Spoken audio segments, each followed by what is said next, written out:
Handang suportahan ng Philippine National Police ang anumang reward na maaaring ipagkaloob ng pamahalaan para mapabilis ang pag-aresto kay dating Ako Bicol Representative Saldico na wanted sa kasong korupsyon at malversation.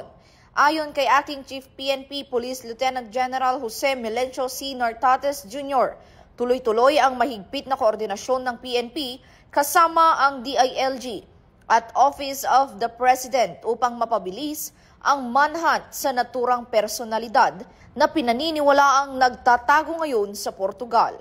Giit ng PNP, nakatuon sila sa paggamit ng lahat na legal na paraan para matunton at mahuli si Ko. Kaakibat ng kanilang panawagang ang bagong PNP para sa bagong Pilipinas, serbisyong mabilis, tapat at nararamdaman upang tiyaking may mananagot sa batas at mapanatili ang tiwala ng publiko.